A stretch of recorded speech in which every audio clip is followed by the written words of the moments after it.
Hey you guys, welcome back to my channel. Please don't forget to like, comment, and subscribe.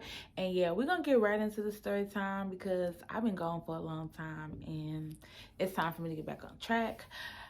Disclaimer, please excuse my lashes. I know that you guys can see that one side is fuller than the other. It's time for me to get my lashes redone. I like to sometimes wait till they all fall out and then just go get a whole new set so I could just be busting. But anyways, as you can see down in the title below, this is going to be a story time about the time that my niece tried to have sex with me. So let's get into it, y'all. So this takes place like the ending of 2019, December 2019. It's literally 1 week before the new year, 2020, when the infamous COVID hits.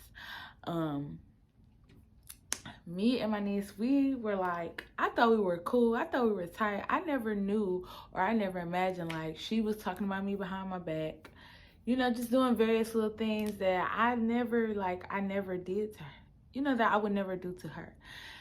So, fine. As you guys know, I used to live in Kentucky. If you have not seen my previous story times where I've told you things have happened in Kentucky, then you can definitely go check those out. And I'll leave those down in the description box below.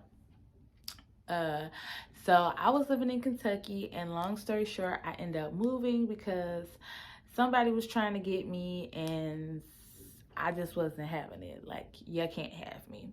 But anyways, I end up moving back with my niece back here in Michigan, which is where I am residing currently. I end up moving back to Michigan and I moved with her. And I'm thinking in my mind, like, this is going to be great. I'm going to easily be able to get my stuff together, go ahead and give me a place and do everything that I want to do. Like, this is going to be freaking easy. No worries. Y'all know that little thing when God be like, Jesus, or God laughs at those who have plans? That's exactly what happened to me, y'all, because it was not easy. Now, prior to moving there, I already knew that my niece, like, she struggled with certain things. Like, she was living in government housing and all those types of things like that. Like, I knew that. But I thought that my niece was being, like, responsible, you know, for the most part, because she had been staying at her place for about, like, 2 years now. Or it might have been 3 years. I really don't know. She just had been staying there for, like, a long time, whatever. I moved back with her. Now, I have to explain all of this because it literally basically went down like the first day that I had got there, or that I had got here. So I get off the bus, I come through. I have to go back and forth with my sister because she still isn't there, which is pissing me off because, girl, I been told you, like, what time I was getting here, like, hours ago earlier. Like, what were you doing? Why were you not outside parked? Like, on top of that, I had gotten into an argument with the baggage handler people because they were just like throwing my bags like off, and I had said something like, hey, you know, just like I had seen them taking some people's off, just send them there. Then some people I seen them like throwing them, you know, not giving them. So I said something and I got into a little verbal sparring match, yada yada yada yada yada yada. But anyways, when we get back, the first thing we do, I need some items. Like, I need pillow, I need blanket, I need towels. I need certain things, you know, to live at my niece's house because she doesn't have these things extra for me to use. So we go to Walmart and we go to get some of the things that I need. Now, while I'm inside of the store, like, it clicks in my head, like, you know what, I'm gonna get some melatonin. I know my niece said that she wanted to try melatonin because sometimes her kids be like a little out of control and she be trying to get them to bed on time. Okay, I can understand that as a parent. So I'm like, you know what, I'm about to bless her. I'm about to get her some melatonin.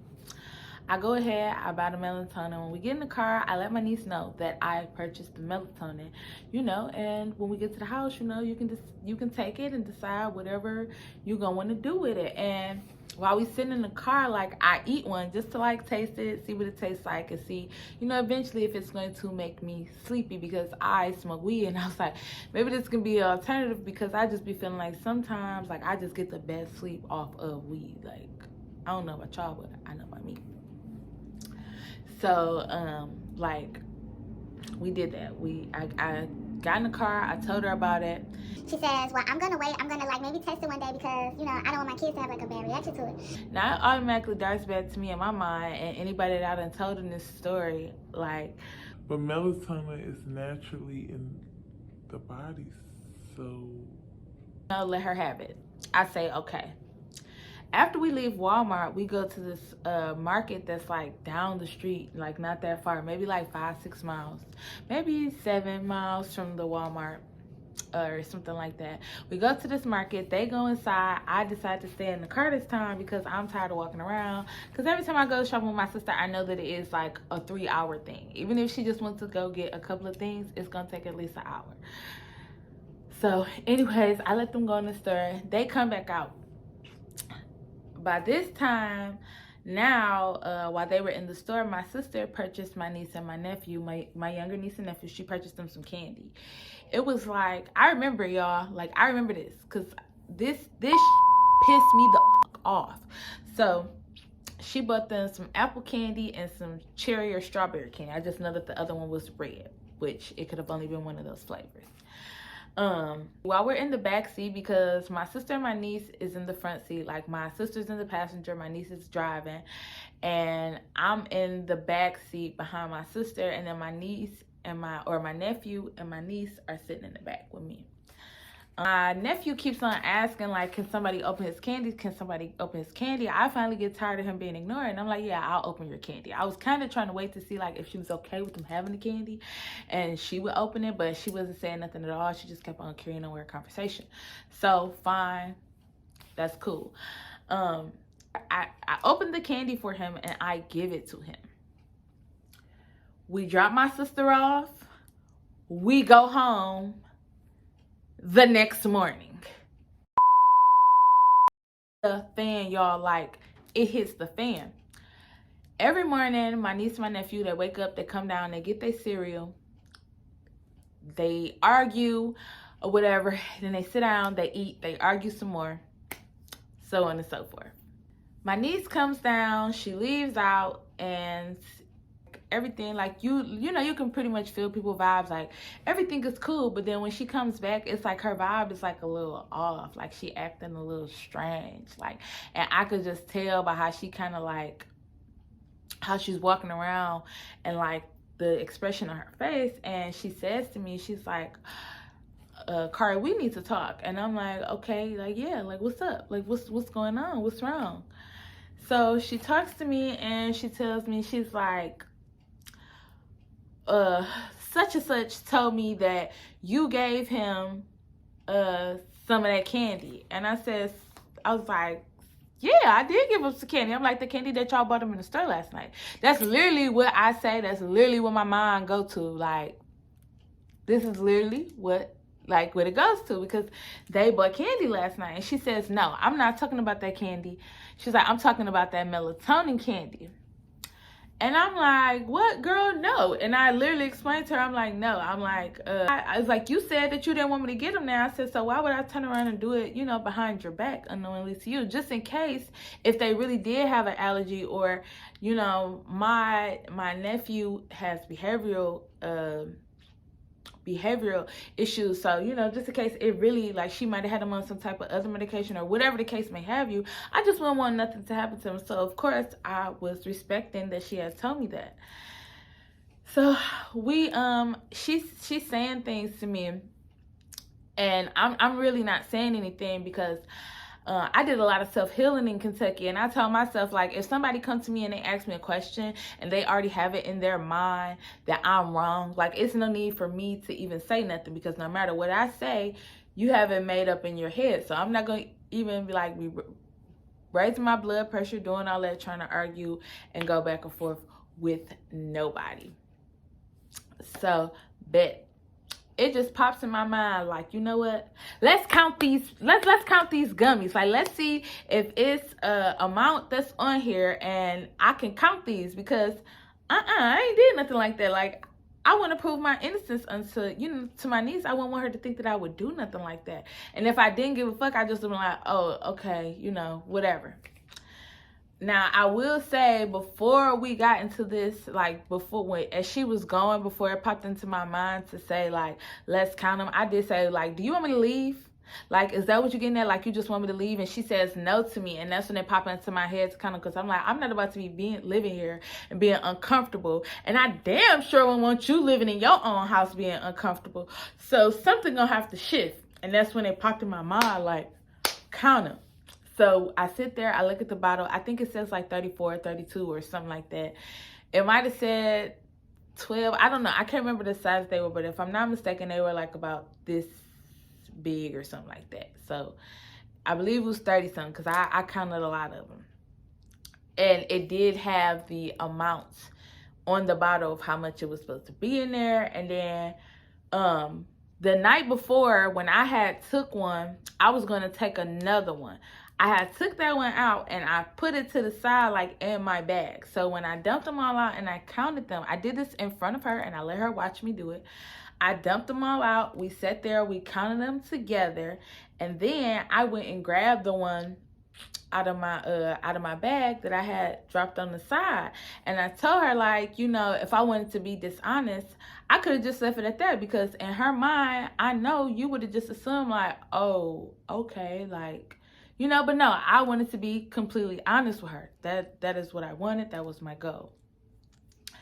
So boom, she literally, when we count them, she literally stops talking. She grabs her food and she goes upstairs. She doesn't say anything else to me again until it's time for her to go pick up the kids. And now she's a lot nicer. Next She's thing being cool. That ended up taking place is that following weekend, I am at the house. And I didn't know that it was my other little nephew's birthday. So they're coming over because they're all about to go out and go to the birthday party. Let me remind you of some things. My niece has a guy upstairs that she's had up there for like a day or two. She has him upstairs or whatever. And all of this is going on. Like, my sister is coming to get my niece and my nephew so they can go with my other two nephews to enjoy their party. My sister comes in, she's on tip, and she comes to me and she's like, I'm gonna have to talk to you. And I look at her like, what? Like, I said, no, you're not. She said, yes, I am. I'm gonna have to talk to you. And her voice is like so direct. It's like it's penetrating to me. And I'm like, no, you're not. I said, you're not gonna talk to me unless I want to talk to you. I said, and by, let her know, like, by your tongue, you ain't gonna say nothing to me. We ain't got nothing to talk about. These are literally the words that I said. Like, we ain't got nothing to talk about. You talking to me like that, and if she's trying to overtalk me, I'm talking at the same time as my sister, because I'm like, I am your sister. I am not your child. I understand that I'm the same age as your children, but it's a difference. So therefore, when you talking to me and you're being aggressive with me, I'm not going to accept that, because I'm not no kid. At the end of the day, I am an adult. And if I have always respected you, then I would expect the same back. And that's just period. Like, I think any normal person can ask her that. So we have a little sparring match. I end up going outside, smoking weed or whatever to try to cool off, because I'm pissed. Because in my head, that tells me that my niece never told my sister, like, yeah, we sat there and we counted the pills or we counted the gummies and they was all there, So I don't know. Like, she never had that conversation with my sister, and that was very clear. So that really, like, that pissed me off and took me overboard. Now, this particular night, unbeknownst to me, while I'm down there, going back and forth with my sister, my niece and her guy friend are upstairs, and they like into it via text or whatever. They into it like bad, y'all. They into it. And she told me, like, briefly what he said. I don't remember what he said, but I know after that, like, she started showing me, like, the text messages and the things that he was threatening to her. Like, he was telling her, like, yeah, I'm going to report you to CPS. I'm going to do this. I'm going to tell your apartment building this. I'm going to do that. I'm going to do this. I'm going to do that. And I'm like, whoa, like, whoa, like that's a bit much. And I asked her, like, you know, I can't really tell her anything, but I just asked her, I'm like, are you going to continue to deal with him? Because that's pretty serious. Somebody's dealing with you, coming up in your house, and they know what's going on, and as soon as they get mad, they're sitting up there and they're saying like all this bad stuff. Like, this is a reflection of how they really feel about you, your parenting. Like, I just asked her that, you know, like, and she tells me, you know, no, whatever. And it really don't matter to me because I didn't have to really deal with it. So it was what it was. He said what he said, honey. And then after that, because they were arguing in the text message, like, she shows me where he tells her like something to the effect of like, yeah, your auntie love how my dick feel, or love how my stuff feel, or something like that. He said something to that effect. Like, he said something like that.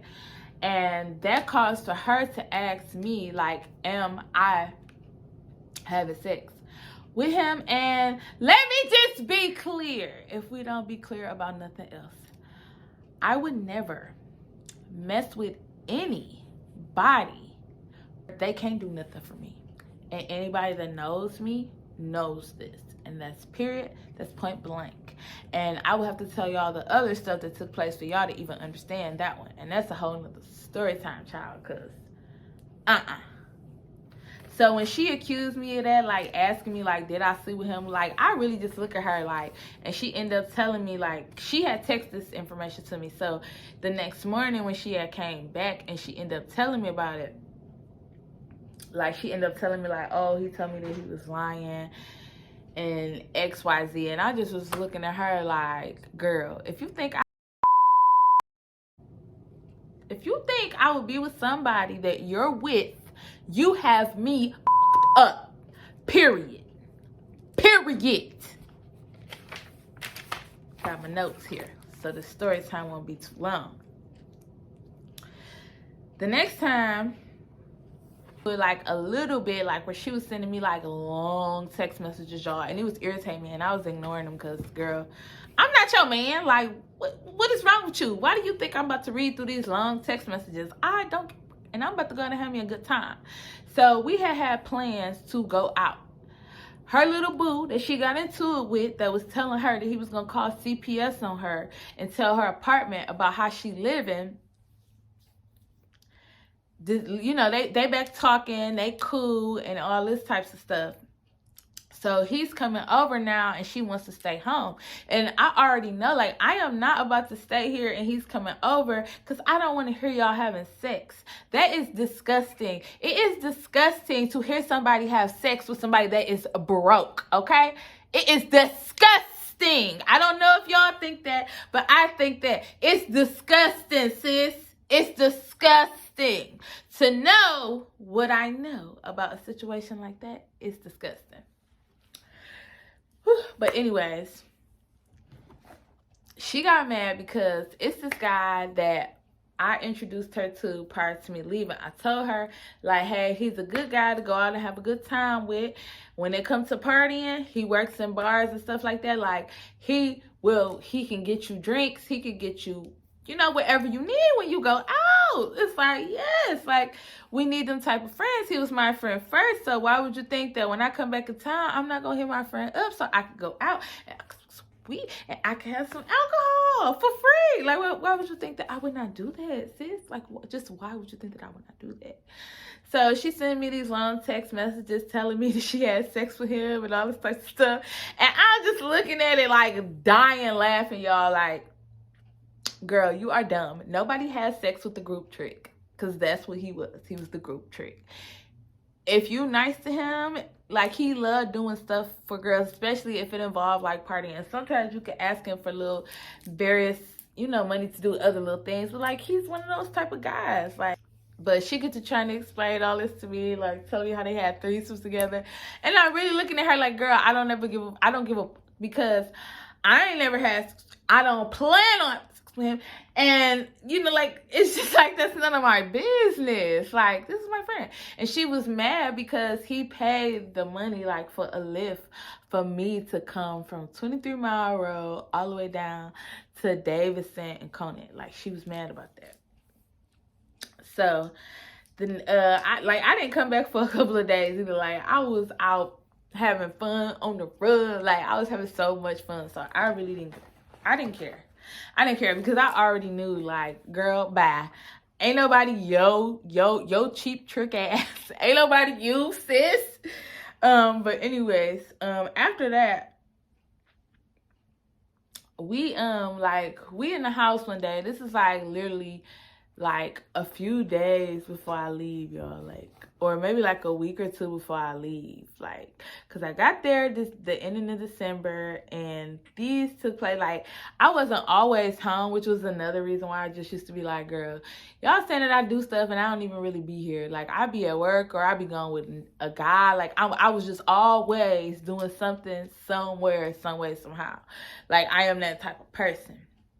But anyways, the next time I'm at home, I'm chilling, and she come downstairs and she asked me, did you cut a hole in my pants?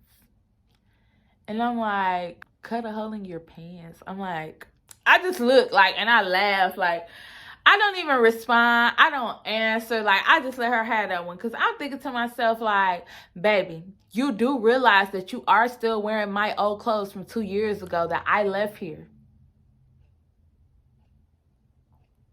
And for me to cut something of yours, it would have to be something of value. And you don't own anything like that.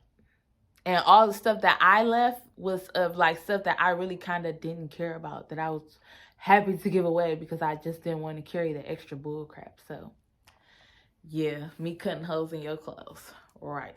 By this time, I was starting to get fed up. I was starting to get irritated. All types of stuff. Like, I just could not. I couldn't take it no more. I'm like, ugh.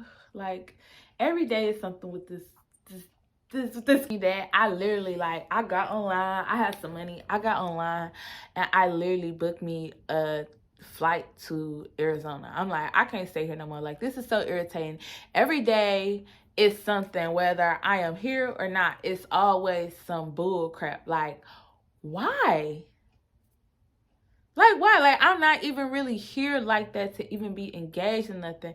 And yet, here it is. I'm getting accused of something, some type of way, somehow. Fine.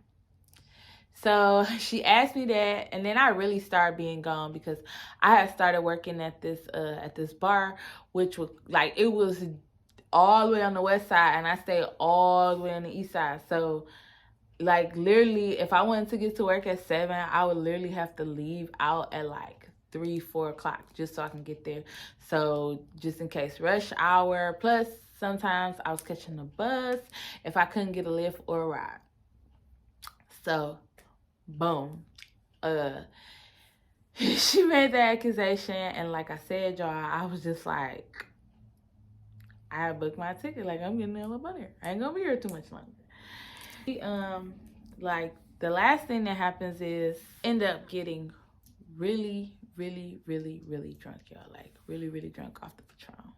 I had made Patron margaritas, and then we had got really messed up. Like, we was just drinking shots of Patron, shots of Patron, shots of Patron, shots of Patron. And we were drinking it straight.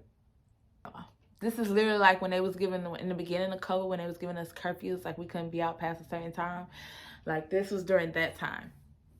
So we were in the house. She had went and got us some alcohol, and we had drank like 2-3 bottles of Patron, y'all. Like, we was messed up. And I'm downstairs, like, I'm sitting on the couch, and I'm like, so I messed up. So I lay down on the couch. Like, I sprawl across the couch a little bit. You know how when you really messed up and you just lay down like that? Like, I lay down across the couch, and I am, like, when I say, y'all, I am peeled. I lay down across the couch, and I get a text message. Phone is like right next to me, so I pick it up, and I look and I see it say it's from my niece. And so then I open my phone and it say, like, I'm horny. So I ignore it because in my mind, I'm like, oh, maybe she ain't mean to send this to me. We both messed up, ain't no telling, whatever. She then comes downstairs and she like, I'm horny, bitch. She like, you want to do something? Where your vibrator at? And I'm like, what? What? And when I say y'all, like my whole mind, like just like I sent it. I wish I still had the text message because I had sent it to the guy that I'm dating now, and I screenshot it and I sent it to him to show him like what she had said to me, and then I sent it to my ex. Like I showed him like, this is the type of weird stuff that I be going through that make me not want to deal with my family. Like when people be asking me like why I be acting like that with my family, like this is the reason why, because people be doing weird stuff and I don't have time for that. Like never in a million years would it ever cross my mind to ask my niece, does she want to do something sexual with me? Like that is weird. This is a story time about how my niece tried to have sex with me. Please don't forget to like, comment, and subscribe for more content.